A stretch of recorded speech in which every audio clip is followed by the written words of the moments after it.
안녕하세요. DJ 현희입니다. 오늘의 사연 시작해 보겠습니다. 안녕하세요. 새해가 되니 시간이 참 빨리 가는구나 생각이 드네요. 이상하게도 나이가 들면 들수록 시계바늘이 날개가 달린 건지 눈 깜짝할 새 지나가는 거 저만 느끼는 건 아니죠? 저도 60대에 들어서다 보니 이것저것 깜빡깜빡하기도 하고 어제 일도 생각이 잘 안 날 때가 있답니다. 그런데 이상하게도 우리 아버지의 모습은 아직도 눈에 선하답니다. 늘 과묵하시고 제게 다정한 말이라고는 없었던 아버지의 모습이 잊혀지지 않는 이유는 바로 아버지가 물려주신 열쇠 때문인데요. 친자식들 다 제쳐두고 제게 열쇠 꾸러미를 준 아버지의 이야기. 지금 여러분들께 들려드릴게요. 저는 사실 사생아였어요. 부모가 누군지도 모르고 태어난 날도 모르고 아주 추운 1월 늦은 새벽쯤 고아원에 버려졌다고 원장 수녀님이 알려주셨죠. 이름도 태어난 날도 모르는 전 원장 수녀님이 옥빛처럼 빛나는 아이가 되라고 옥자라는 이름을 지어주셨죠. 제가 있던 고아원은 수녀님들의 사랑 아래 저처럼 부모에게 버려진 아이들이 함께 모여 살았는데 아무리 수녀님들이 사랑을 주셔도 저와 아이들은 항상 사랑에 굶주려 있었죠. 대부분 초등학교 들어가기 전 아이들이 많았는데 그 이유는 수녀님들이 좋은 양부모님을 찾아주시거나 정말 기적적으로 친부모가 아이를 다시 찾아오는 경우가 많아서 나이가 많은 언니 오빠들은 거의 없었죠. 친부모 혹은 양부모가 아이들을 데려갈 때 남아있는 아이들은 창밖으로 그 아이를 보면서 세상에서 제일 부럽다는 눈빛으로 바라봤었죠. 특히 양부모님을 만난 아이들은 맛있는 것도 많이 먹고 좋은 옷도 입고 큰 집에서 산다는 걸 알고 있어서 아이들은 양부모님들이 입양하고 싶다고 저희 고아원을 찾아오면 아이들은 하지 않던 세수도 더 깨끗이 하고 이도 열심히 닦고 난리도 아니었죠. 저 또한 마찬가지였습니다. 입양을 원하는 양부모님들이 저희들을 보고 있으면 어떻게 해서라도 눈에 띄려고 인사도 잘하고 예쁜 모습을 보여주려 노력했죠.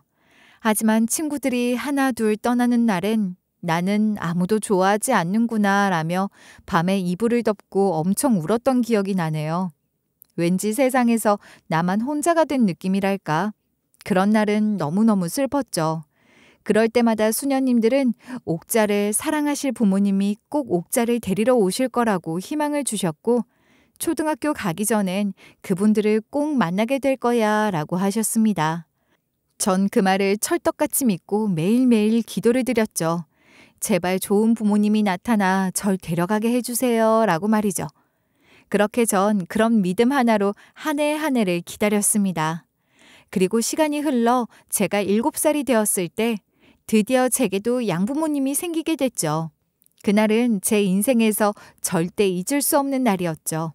양부모님은 까만색 좋은 차에서 내리는데 양어머니는 정말로 동화책 속에서나 나오는 왕비님처럼 너무나 아름다웠고 양아버지는 키가 엄청 컸는데 얼굴이 하얗고 큰 눈을 가진 분이었죠. 전 양부모님을 보자마자 이분들의 딸이 되고 싶다는 마음이 앞서서 양아버지에게 달려가 와락 안겼죠. 그렇게 넓은 가슴을 가진 어른의 품에 안긴 적도 처음이고 그렇게 따뜻한 온기를 느낀 적도 처음이었죠. 수녀님, 얘 뭐예요? 아이고, 우리 옥자가 장 회장님을 보더니 너무 반가웠구나. 그렇지? 수녀님, 저 이분들 따라하면 안 돼요? 네, 수녀님. 수녀님, 얘 좀 떼어놓고 따로 이야기하시죠. 여보, 얼른 들어가요. 네 이름이 옥자냐? 누가 지어준 이름이냐? 네, 옥자예요. 그런데 성은 모르고 제 이름은 누가 지어준 줄은 몰라요. 절 낳아주신 엄마가 그냥 절 여기에 버리고 갔거든요. 여보, 우리는 쟤를 보러 온 거 아니잖아요. 얼른 들어갑시다. 전 양어머니의 말을 듣자마자 천국에서 지옥으로 떨어진 느낌이었죠. 너는 우리가 데려갈 아이가 아니다라는 말을 들으니 정말 속상했습니다.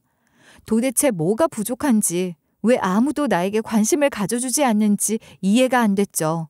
전 원장실로 가는 수녀님 뒤를 몰래 쫓아가 두 분과 수녀님이 하는 이야기를 몰래 들었습니다. 걔가 너무 예쁘던데 우리 회장님이 그때 출장을 가시는 바람에 한 발 늦었네요. 여기 있는 아이들은 다 예쁘고 착하답니다. 외모만 보고 판단을 하시는 건 좀 아닌 것 같네요. 회장님이랑 제가 딸을 너무 원하는데 제가 둘째 아들을 낳고 임신이 잘 안 되더라고요. 정말로 딸 하나 낳아보려고 안 해본 짓이 없는데 삼신 할머니가 도와주질 않아요. 저희가 여기 찾아온 거 누구보다 수녀님이 더 잘 아시잖아요. 외모만 따지는 게 아니라 어느 정도 저희랑 닮은 구석이 있어야 데려가죠. 그때 그 애가 딱이었는데. 아까 그 옥자라는 애는 몇 살입니까? 7살이에요. 얼마나 똑똑한지 몰라요. 친구들하고도 잘 지내고 모난 데가 없는 아이랍니다. 저는 옥자를 꼭 데려가 주실 좋은 부모님이 나타날 거라 생각하는데 아직 옥자의 진면목을 보지 못하시는 것 같더라고요. 그 아이 우리가 데려가겠습니다. 여보, 지금 무슨 말이에요? 아까 걔 생긴 거 못 봤어요? 완전히 호떡같이 생겼더구만. 딱 봐도 정이 안 가요. 키우는 엄마가 정이 가야지. 걔는 아니에요. 난 그 애가 마음에 들어. 그냥 옥자 데리고 가. 여보, 난 싫다고요. 우리 선우, 선준이랑 격이 안 맞아요. 내가 딸을 얼마나 원하는지 알죠? 그거 알면서 왜 내 말은 안 들어주는 거예요? 나 긴 말하기 싫어. 사람 보는 눈은 내가 당신보다 훨씬 나은 거 모르나? 아무 말하지 말고 옥자 데리고 가. 다른 애들은 양부모님 두 분 다 너무 행복해하면서 손을 잡고 나가던데 전 첫 만남부터 양어머니에게 미운 털이 박혀서 양아버지 손만 잡고 무거운 마음으로 고아원을 떠나게 됐습니다. 신경 쓸 거 없다. 다 시간이 가면 해결될 일이다. 네가 하는 만큼 사랑받는 거다. 난 이제 널 내 친딸로 생각할 거고 집에 있는 네 오빠들하고 절대 차별하지 않을 거다. 그러니 내 말 잘 새겨 듣고 오늘부터 우리 가족이 되면 된다. 알겠냐? 양어머니가 절 밉다 해도 양아버지가 아주 단호한 말투로 오늘부터 넌 우리 가족이다 라고 이야기를 하시니까 전 한결 마음이 나아졌죠. 그리고 말 한마디 한마디가 저에게 믿음을 줬고 그날부터 이 가족의 일원으로 저도 노력을 해야겠다고 다짐했습니다. 양아버진 지역에서 알아주는 유지였습니다. 저처럼 고아 출신의 자주성가에서 기업체를 2-3개나 운영한다고 했죠. 그래서 사람들뿐만 아니라 양어머니도 회장님 하면서 양아버지에게 늘 순종하는 분위기였죠. 저는 양아버지가 부자든 아니든 일단 저 선택해줘서 고마웠고 나중에 들은 이야기지만 절 고아원에서 데려온 이유는 다른 아이들과 달랐기 때문이라 하더라고요. 다른 아이들은 그래도 태어난 날과 고향, 그리고 아이를 잘 부탁한다는 메시지라도 친부모가 남겼지만 저는 친부모의 흔적도 찾아볼 수 없이 버려진 아이라 그런지 양아버진 그게 마음이 아팠다고 했다더라고요.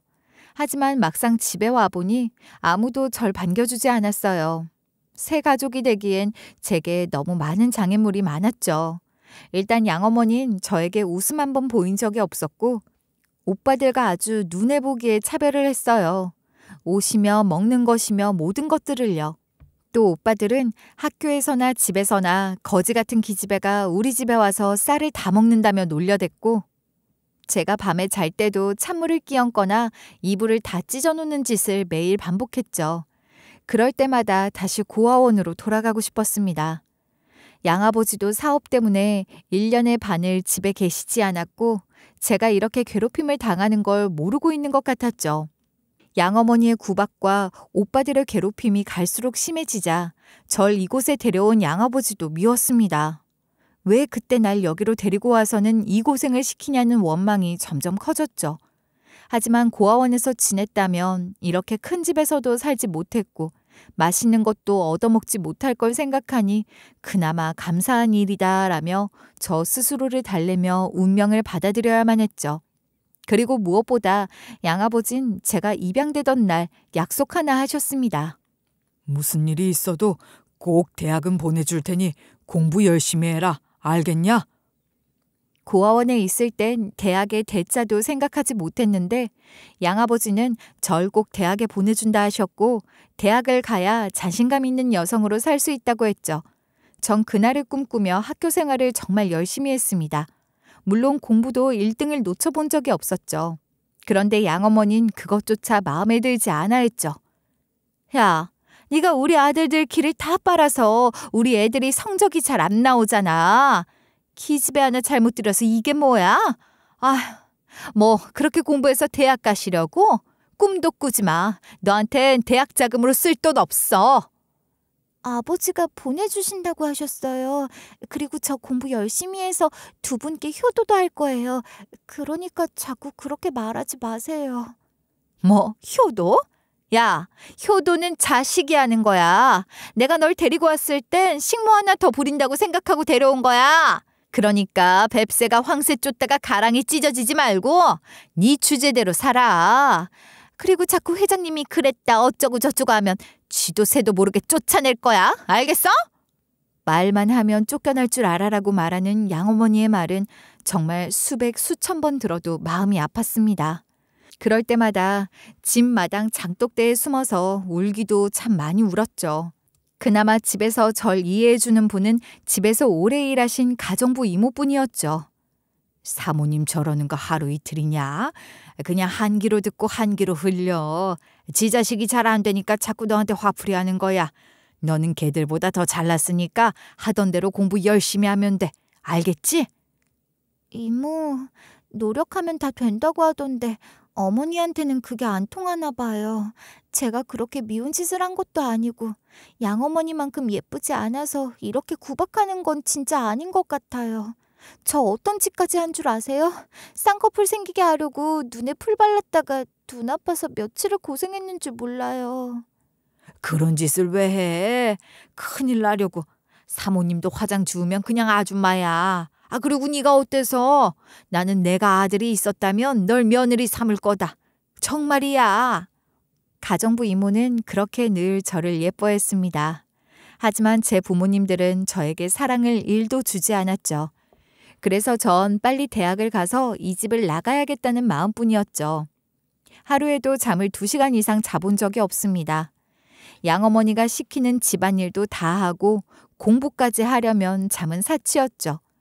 그렇게 절 혹사시키며 하루하루 지내다 보니 드디어 대학 학력고사 칠 날이 다가왔습니다. 시험을 다 치고 나니 뭔가 후련하고 이제 됐다는 마음이 들었죠. 가벼운 발걸음으로 그렇게 집으로 갔는데 집에는 아무도 없었습니다.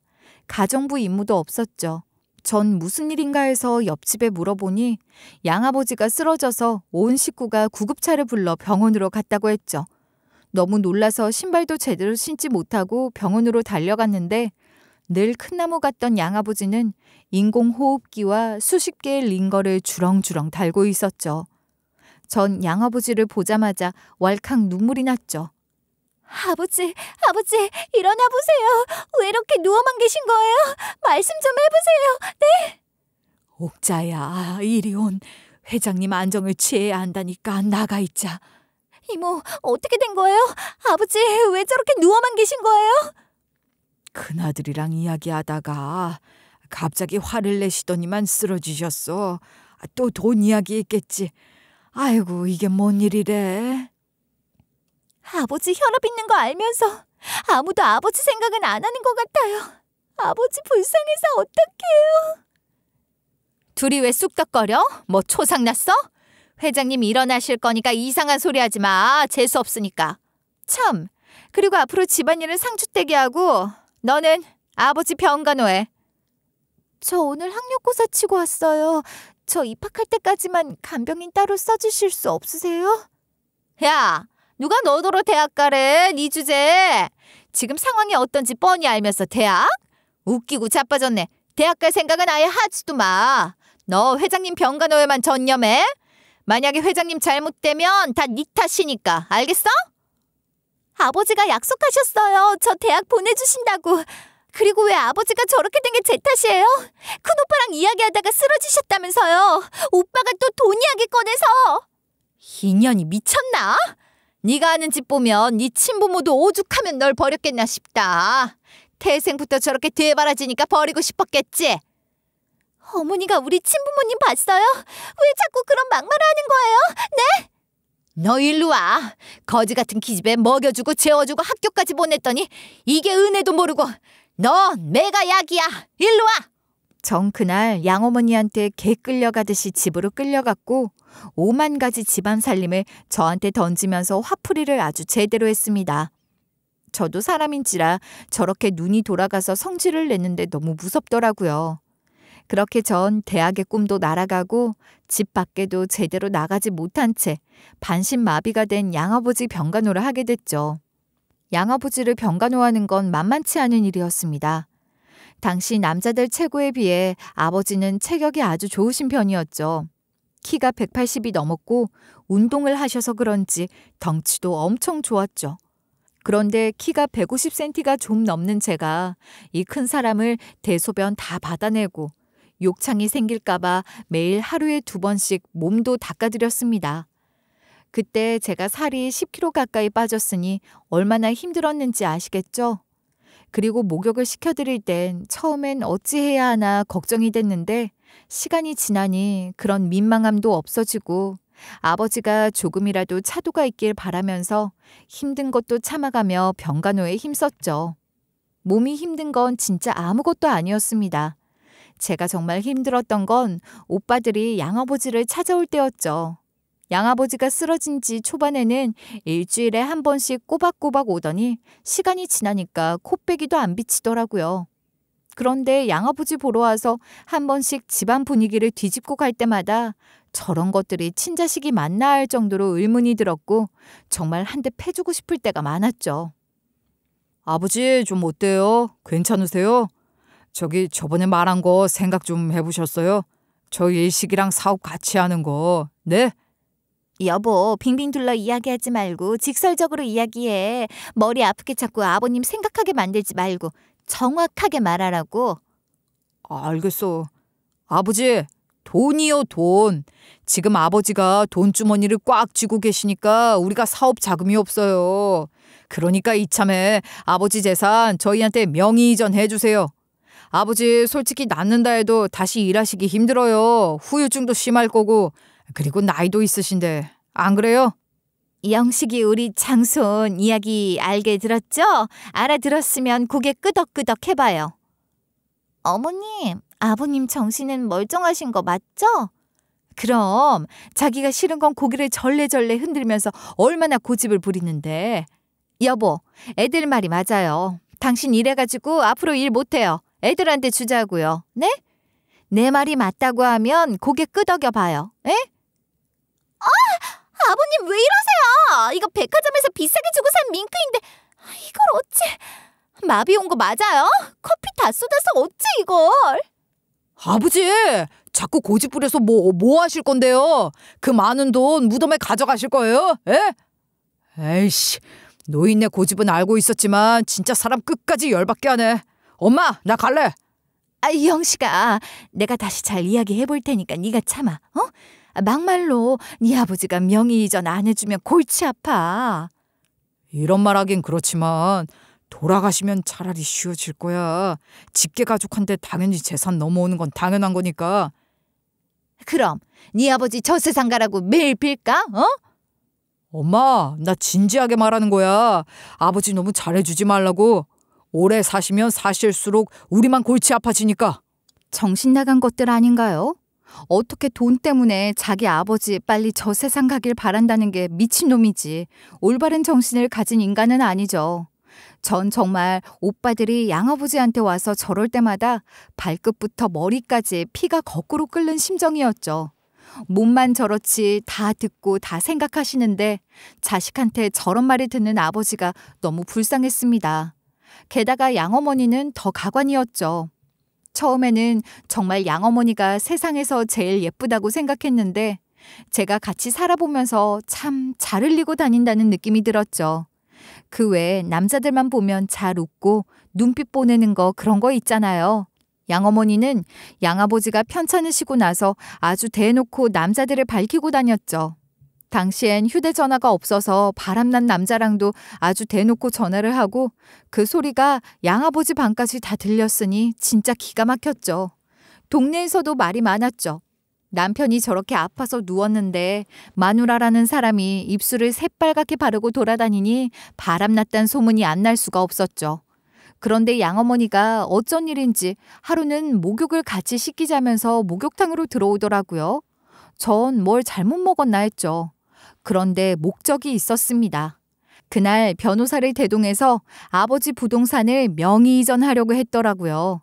양어머니는 양아버지 등을 밀어주면서 이따가 변호사 오면 설명 듣고 다 알았다고 하고 사인하면 된다고 말하더군요.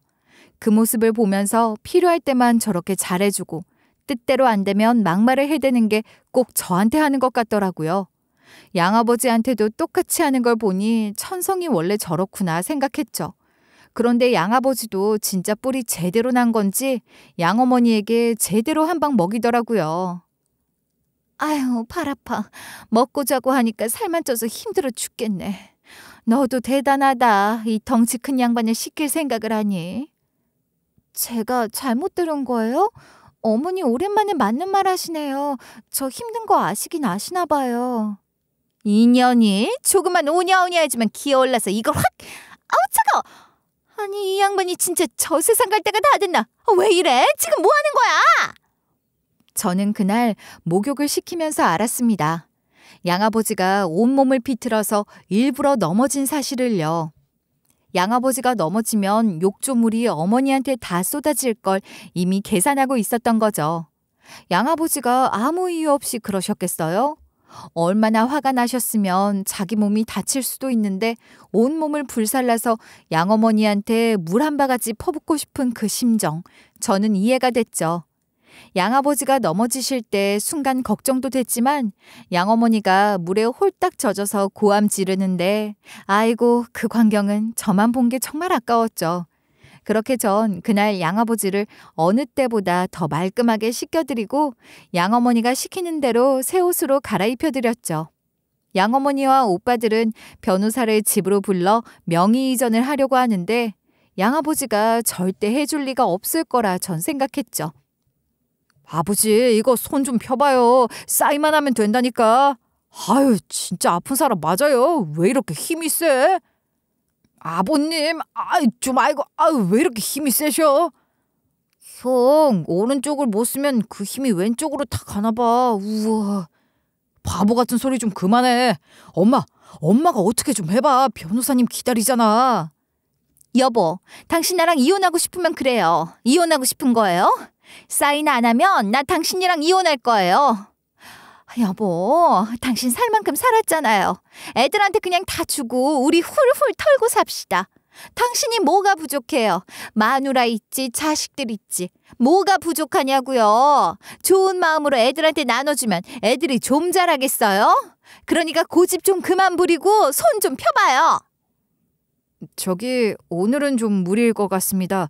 환자한테 이러는 것도 좀 아닌 것 같고 저는 아버님이 결심이 서신 줄 알았는데 이렇게 되면 저도 좀 그렇네요. 다음에 찾아뵙죠. 저기 아버님 쾌유 바랍니다. 저 그럼 가보겠습니다. 아니 변호사님. 이게 다 당신 때문이잖아. 왜 나랑 애들을 말려 죽이려는 건데? 당신 진짜 이 따뜻한 방에 이렇게 앉아있는 것도 고맙다고 생각해. 어? 딴 여자들 같았으면 밥 숟가락도 제대로 못 두고 남편 구실 못하는 남자 벌써 갖다 버렸어. 이거 왜 이래? 오빠와 양어머니가 그렇게 한바탕 하고 가면 양아버지는 너무 화가 나셔서 얼굴이 빨개지면서 제게 나가라고 하셨죠. 전 그럴 때면 양아버지 방문 앞에 앉아 아버지가 마음이 가라앉을 때까지 기다려드렸죠. 아무리 힘들어도 힘든 내색 한번 안 하셨는데 아프고 나선 많이 약해지신 듯 보였죠.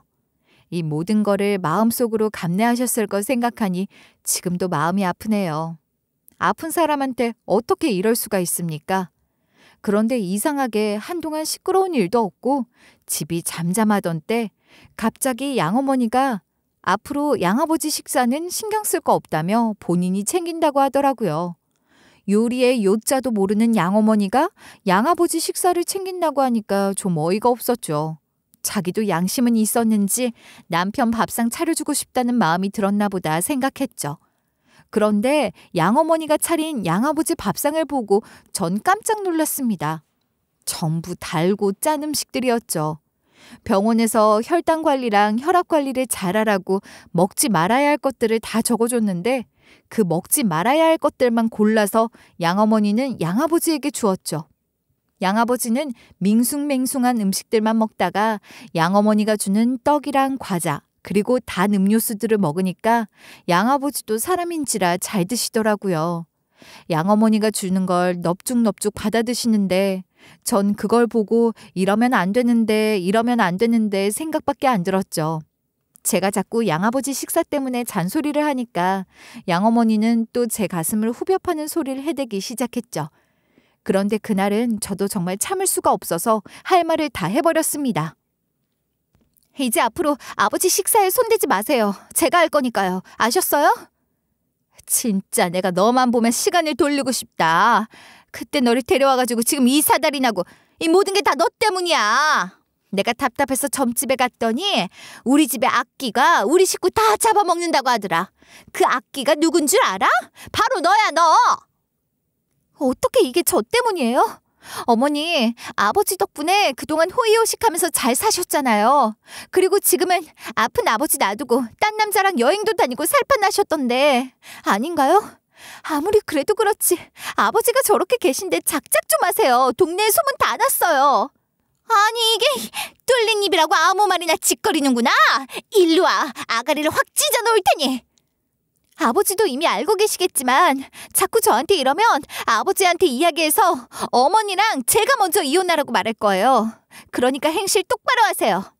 참, 오빠들이 알면 더 난리 날 텐데 조심하는 게 좋을 거예요. 아니, 저게! 살다 처음으로 양어머니한테 할 말 다 하고 나니 10년 묵은 채증이 내려가더라고요. 하지만 제가 이렇게 협박 아닌 협박을 해도 양어머니 행동은 달라지지 않았고 전 어머니로부터 양아버지를 지키려고 안간힘을 썼습니다. 그렇게 양아버지를 병간호한 지 5년이란 시간이 흘렀을 때 어느 날 양아버지가 저에게 오라고 눈짓을 하더라고요.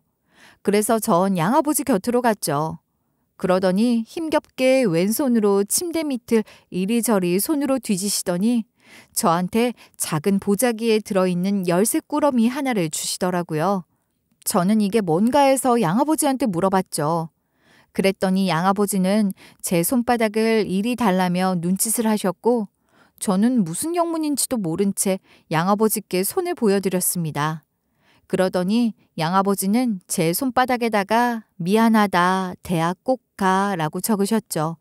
전 그걸 보고 그날 밤 양아버지를 붙잡고 얼마나 울었는지 모릅니다. 목욕시킬 때도 또 대소변을 받아낼 때도 저도 솔직히 5년 동안 너무 힘들었거든요. 그럴 때마다 양아버지를 구박하기도 했죠. 아버지, 이렇게 좀 해보세요. 아버지가 너무 무거워서 제가 옷을 못 입혀드리잖아요. 아유, 팔 아파. 아버지, 절 그때 왜 데려오셨어요? 이런 거 다 계산하시고 저 데리고 오신 거예요? 진짜 후회스러워요. 아버지가 제 아버지가 된 게 너무 후회스럽다고요. 양어머니 탓할 일이 아니었죠. 저 또한 한 번씩 힘들면 양아버지한테 있는 소리 없는 소리 다 해댔으니 잘한 거 하나 없었죠. 그런데 그런 저를 보고도 대학에 꼭 가라며 손바닥에 적어준 글씨를 보니 제가 정말 아버지 마음을 이토록 몰랐구나라는 생각이 들더라고요. 그리고 양아버지가 준 열쇠 꾸러미에 대해 묻자 양아버지는 그냥 고개만 끄덕이고 주무셨습니다. 전 나중에 한번 다시 여쭤봐야겠다 하고 제 가방에 넣어두었죠. 그리고 며칠 뒤 제가 뭘 잘못 먹었는지 배탈이 나서 병원에 갔습니다. 속은 너무 안 좋았고 열가 지나서 병원에 머물렀던 시간이 생각보다 오래 지체됐죠. 병원을 갔다가 집에 와보니 양아버지도 없고 양어머니도 없었습니다. 그리고 이모님도 안 계셨죠. 전 다들 어디 갔나 싶어 옆집에 물어봤더니 옆집 아주머니가 양아버지가 위독하셔서 온 가족이 구급차를 타고 병원으로 갔다고 하더라고요. 전 너무 놀라서 신발도 제대로 신지 못한 채 병원으로 달려갔죠. 제발 아니길 빌었죠. 양아버지가 이대로 돌아가실 리가 없다며 울면서 병원으로 갔는데 응급실에는 온 가족이 울음바다였습니다. 양아버지가 너무나도 허망하게 돌아가신 거였죠. 그렇게 5년을 매일같이 있다가 제가 잠시 자리를 비운 사이 양아버지는 하늘나라로 가셨다고 생각하니 너무너무 죄송한 마음뿐이었습니다. 왜 하필 오늘 제가 배탈이 났고 왜 하필 제가 없을 때 이런 일이 일어나서 양아버지 임종도 지키지 못했는지 정말 원망스러웠습니다. 전 밉든 곱든 어머니는 어머니니까 곁에 가서 위로를 해드렸죠. 아버지 좋은 데 가셨을 거예요. 너무 속상해 마세요. 됐어. 난 정말 이 모든 게 다 너 때문이라고 생각해. 네가 우리 집에 와서 안 좋은 기운을 가지고 온 거야. 멀쩡하던 양반이 그렇게 쓰러지고 다 너 때문이라고. 어머니, 제가 잘할게요. 앞으로 제가 더 잘할게요. 아니, 난 널 한 번도 자식으로 생각해 본 적이 없어. 네 아버지도 돌아가신 마당에 이제 우리 가족에서 좀 빠져줘야겠다. 네? 그게 무슨 말씀이세요? 가족에서 빠져달라뇨? 솔직히 아버지가 너 선택해서 우리 집에 데리고 온 거지? 여기 너 와서 아무도 반겨주는 사람 없었어. 지금 이 마당에 내가 피 한 방울 안 섞인 너를 거둬줘야겠니? 그건 아버지 계실 때 얘기야. 아버지 돌아가셨으니까 너랑 우리는 이제 남남이야. 그러니까 열받게 하지 말고 꺼져. 진짜 너무하시네요. 제가 아버지한테 어떻게 했는지 아시잖아요. 그런데 저보고 꺼지라고요? 내가 참고 참아서 조용히 이야기하는 거야. 야, 네가 우리 집에 빌부터 산 지 20년이 다 됐어. 그러면 된 거 아니야? 네 앞길 이제 네가 알아서 해. 그리고 만에 하나 장례식 올 생각이라면 꿈도 꾸지 마. 알겠어? 괜히 딸 하나 입양해가지고 우리 회장님 저 세상 간 거 아니냐면서 다 수근거릴 거야. 특히 검은 머리 짐승은 함부로 드리는 거 아니라고 했는데 내가 그동안 이런 말 듣고도 참고 너 봐준 거야. 네 아버지 돌아가신 마당에 내가 더 이상 그런 말을 들을 이유가 없잖아. 그러니까 꺼지라고! 전 어머니가 꺼지라는 소리에 그동안 이 집에서 살아왔던 모든 일들이 주마등처럼 스쳐 지나갔죠. 행복하진 않았지만 그래도 가족이라는 마음 하나로 참고 견디고 제가 더 잘하면 되지라는 마음으로 살았죠. 근데 그 결과가 이러니 정말 허탈했습니다. 거기다 양아버지 장례식장에도 오지 못하게 하니 내가 이러려고 이제껏 이 모진 세월을 견뎌왔나? 제 자신이 불쌍하더라고요. 전 그렇게 터덜터덜 병원에서 걸어 나오는데 가정부 이모가 절 부르더라고요. 옥자야, 잠깐만 있어봐. 나 좀 보고 가. 이모, 그동안 감사했어요. 어머니 말이 틀린 게 아니죠. 이 집에서 편안하게 먹고 자고 공부까지 시켜줬는데 아버지 병수발까지 하고 떠나는 게 맞는 것 같아요. 여기 남아봤자 어머니한테 저는 골칫덩어리만 될 것 같아요. 저도 이제 싫어요. 더 이상 이런 취급받는 거 더 이상은 못 견디겠어요. 왜 그런 생각을 하니? 사모님이 저러는 거 하루 이틀이야? 그리고 내가 이 말을 해야 할지 말아야 할지 하필 왜 오늘 네가 아파가지고. 왜요? 저 없을 때 무슨 일 있었어요? 알고 보니 제가 병원에 갔을 때 오빠들이 찾아와서 명의 이전 안 해준다고 양아버지한테 쌍욕을 하고 악담을 퍼부었다는 겁니다. 더 기가 막혔던 건 그러고 나서 양아버지를 혼자 내버려두고 자기들끼리 밖에 점심을 먹으러 갔다고 하더라고요. 그것들이 밖에서 점심 처먹고 있을 때 양아버지는 충격을 받으셨는지 그대로 쓰러지셨고 응급처치를 못해 그렇게 돌아가신 것 같다고 가정부 이모는 말했죠. 정 그 말을 듣자마자 가슴이 미어졌습니다. 당장이라도 병원으로 달려들어가 모두 쥐어 뜯어놓고 싶었지만 일단 양아버지를 먼저 편히 보내드려야겠다는 마음으로 그날은 참았죠. 양아버지가 그렇게 세상을 떠나신 것도 마음이 아팠고 하루아침에 또 혼자가 되니 이제 어디서 지내야 되나 앞이 막막했는데 가방에 든 열쇠꾸러미가 걸을 때마다 소리가 나더라고요. 그때 전 열쇠꾸러미를 꺼내보았습니다. 열쇠꾸러미에는 열쇠 하나하나에 낡은 스티커가 붙어 있었는데 열쇠 하나에 사무실이라고 적혀 있더라고요. 저는 그거를 보고 일단 양아버지 사무실에 가서 몸을 좀 녹여야겠다고 생각했습니다. 사무실이란 열쇠를 보자마자 전 옛날 생각이 났어요. 양아버지는 100억대 자산가였지만 사무실은 아주 작고 초라했죠. 그때 경리 언니랑 일하던 아저씨가 한 명 계셨는데 그분들한테 절 딸이라고 소개해 주셨던 기억이 났죠. 어머니와 오빠들은 그 사무실을 한번 와보곤 너무 작고 양아버지랑 어울리지 않는다며 한번 발걸음을 하곤 거기에 오질 않았다고 해요. 근데 저는 한 번씩 양어머니가 아버지 사무실로 심부름을 보낼 때마다 아버지 사무실에 가곤 했던 터라 그때 기억을 살려 양아버지 사무실로 찾아갔죠. 키를 넣으니 사무실 문이 열리고 안에는 오랫동안 사람도 없었고 방치가 되어 있어서 꼴이 엉망이 아니었죠. 전 일단 양아버지 사무실을 치워드리고 싶었습니다. 열심히 청소를 했고 그나마 청소를 하고 나니 예전에 양아버지가 일했던 사무실 분위기가 나더라고요. 저는 양아버지가 일하면서 앉으셨던 낡은 소파에 앉아 몸을 뉘었죠. 양아버지가 돌아가셨다는 슬픔과 그동안의 고단함 때문인지 전 금방 잠이 들었죠. 그렇게 잠이 들었는데 정말 눈앞에 양아버지가 계시다고 해도 믿을 정도로 양아버지가 멀쩡한 모습으로 제 앞에 서 계신 거예요. 너무 생생해서 꿈인지 생시인지 분간이 잘 안 됐죠. 아버지, 이제 괜찮으신 거예요? 아버지 말씀 좀 해보세요. 그래, 괜찮아. 그리고 그동안 미안했다. 아버지 노릇 못해서. 무슨 말씀이세요? 아버지가 저 길러주시고 돌봐주신 것만 해도 너무 감사한데요. 옥자야, 내가 앞으로 너 살 길 다 준비해뒀으니 잘 살아야 한다. 알겠니? 눈을 떴을 때 양아버지 목소리가 제 귓가에 생생하게 맴돌 정도로 너무나도 생생해서 믿기가 힘들었죠. 꿈을 너무 깊게 꾼 나머지 식은땀까지 흘렸더라고요. 제 살 길을 다 준비해뒀다는 양아버지 말씀을 가만히 생각해보다가 갑자기 열쇠 생각이 났죠. 그런데 열쇠 꾸러미를 다시 하나하나 보니 금색으로 된 열쇠가 하나 있었는데 자세히 보니 열쇠에 보니 금고라고 적혀 있더라고요. 저는 이게 뭔가 싶어서 사무실을 둘러봤습니다. 금고가 도대체 어디 있는 건지 하고 말이죠. 그러다 책상 서랍을 열었는데 거기에 정말로 작은 금고가 하나 들어있더라고요.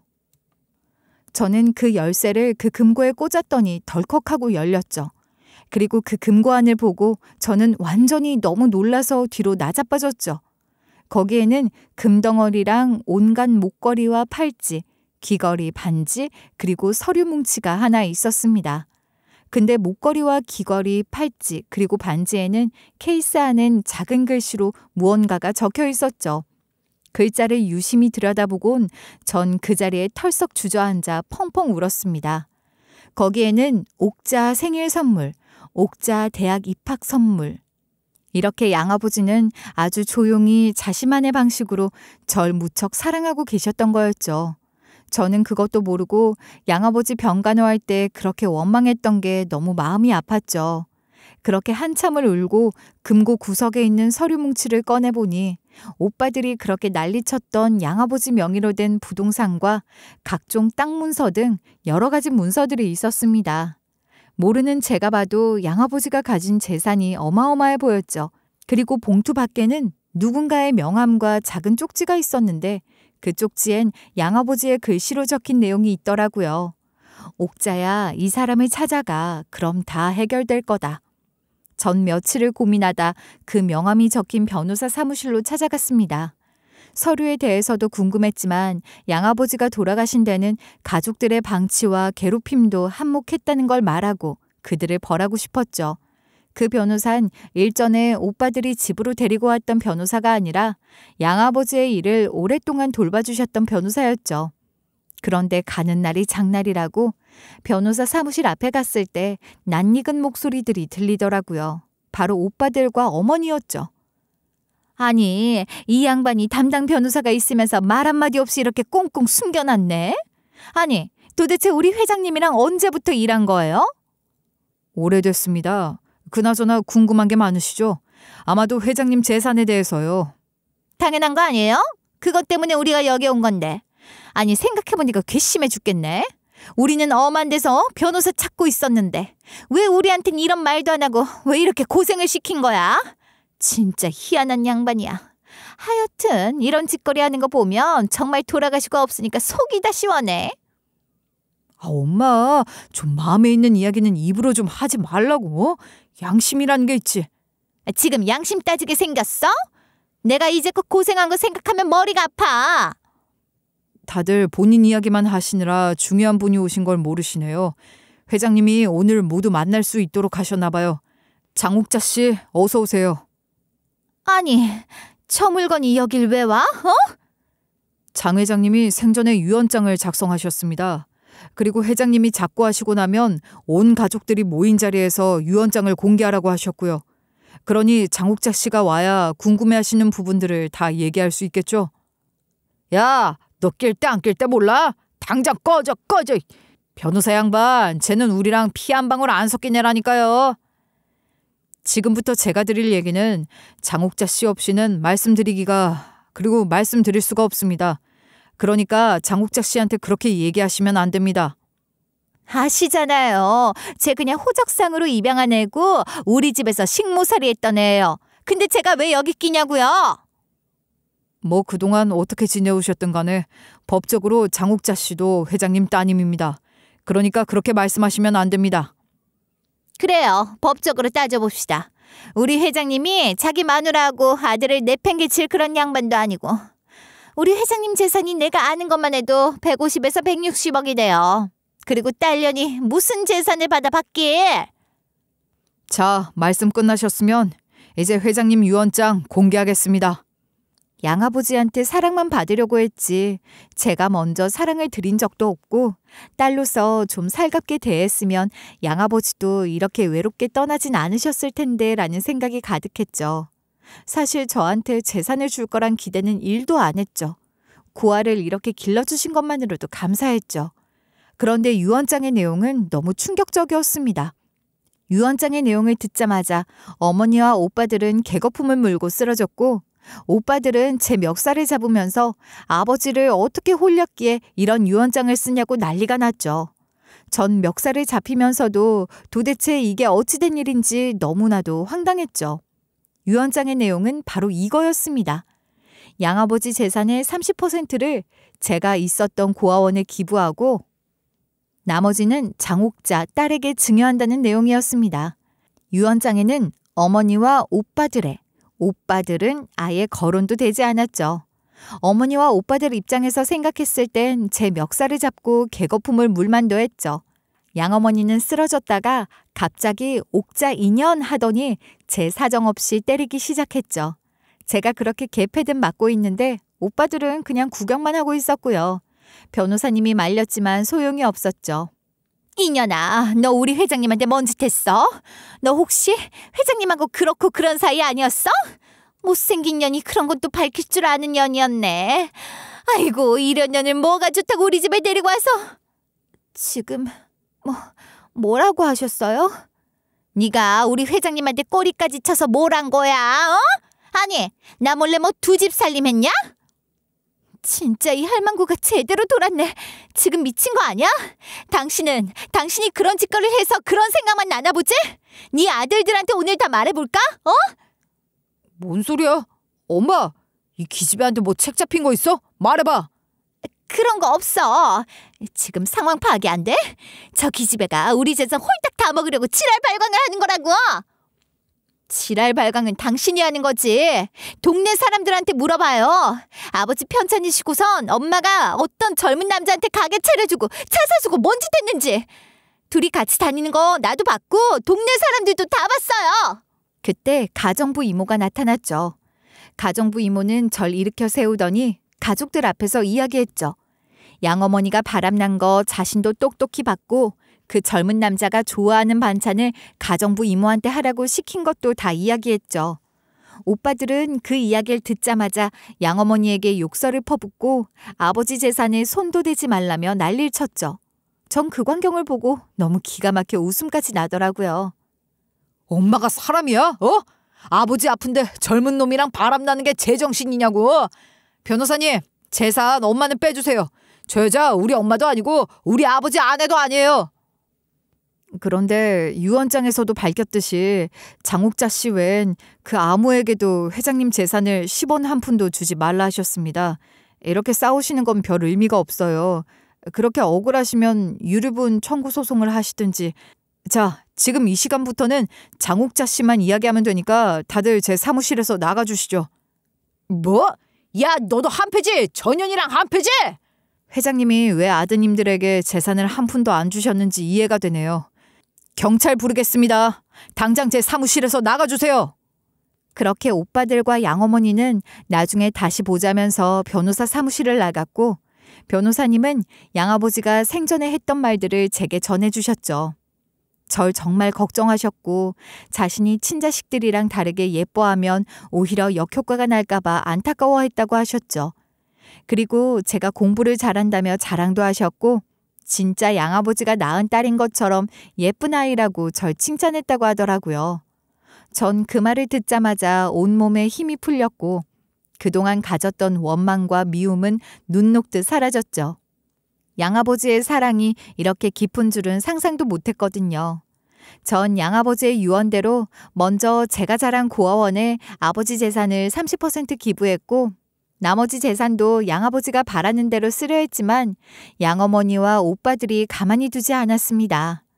유류분 청구 소송을 결국 했고 1심에서 법정 상속분의 3분의 1을 받았죠. 전 거기에 대해서 아무 욕심이 없었죠. 그저 양아버지 재산을 잘 써서 제대로 살길 바랐죠. 그런데 양어머니는 아들들에게도 버림받고 바람난 젊은 남자와 제2의 인생을 꿈꿨지만 남은 돈마저 젊은 남자가 가지고 사라져버렸다고 하더라고요. 그리고 오빠들의 욕심은 끝이 없었죠. 자기들이 살던 생활 수준을 유지하려다 보니 돈은 금방 사라졌고 유류분 청구 소송 기한 만료로 결국 돈은 돈대로 다 날리고 거지 신세가 됐다고 하더라고요. 전 가족들이 그러는 동안 양아버지의 뜻대로 대학에 진학했고 사회복지과를 나와서 늦었지만 학사, 박사 과정까지 다 수료하고 부모 없는 어린 아이들을 위한 돌봄센터를 열게 됐죠. 정말 기뻤습니다. 제 꿈이기도 하고 양아버지의 꿈이기도 했던 걸 이루니 하늘에 계신 양아버지에게 조금이나마 죄송한 마음이 덜해지는 느낌이었죠.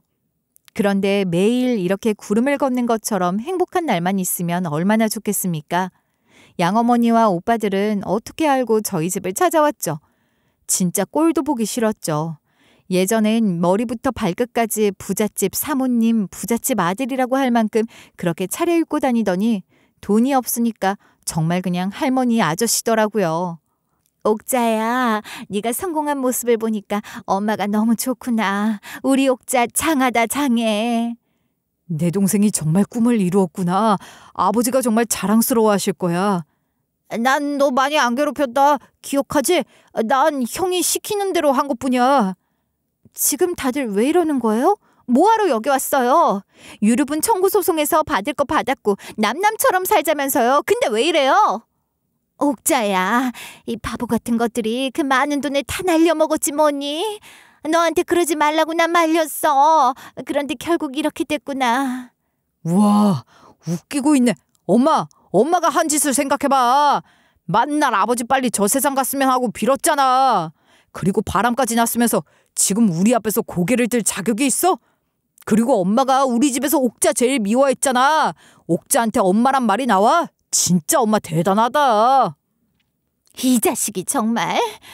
옥자야, 네 오빠들은 그냥 내버려 둬라. 젊잖아. 얘네들도 고생 좀 해야 해. 그런데 난 이제 그렇지가 않잖아. 나는 이제 우리 딸이랑 노후를 보내고 싶구나. 옥자야, 너도 그렇게 생각하지? 전 이 인간들 말을 들으니 갑자기 구역질이 올라왔고 결국 이 인간들 앞에서 토를 했죠. 그러고는 아이고 시원하다 하면서 이 인간들 얼굴에 대고 트름을 꺽 했죠. 진짜 시원하더라고요. 근데 진짜 돈이 무섭긴 했나 보더라고요. 제가 이렇게까지 해도 저한테 화도 안 내고 가만히 있더라고요.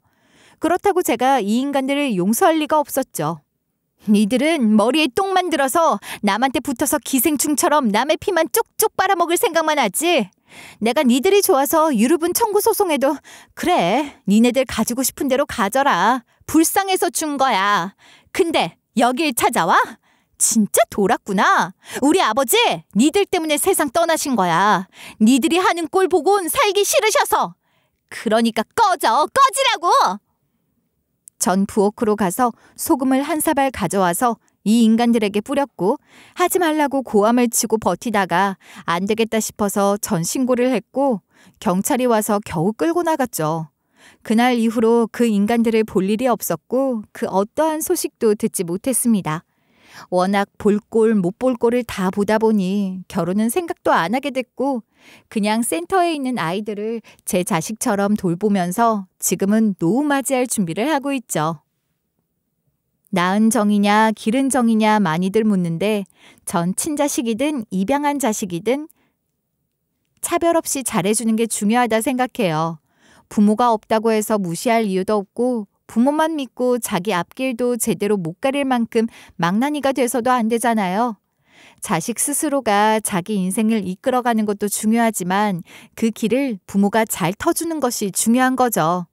자기 배 아파 낳아도 자식을 잘못 키우면 결국 그 모든 잘못은 고스란히 부모에게 오는 거 아실 거라 생각해요. 여러분도 자식을 위해서 물질적인 것을 내주는 것만이 최고라 생각하지 마시고 정말로 내 자식이 좋은 사람이 될 수 있도록 길잡이가 돼주는 게 중요하지 않을까요? 마지막으로 하늘에 계신 양아버지, 아니 제가 제일 사랑하는 아버지께 사랑한다는 말을 하고 싶네요. 지금까지 제 이야기 들어주셔서 감사드리고요. 새해에는 모두 좋은 일만 있길 바랄게요.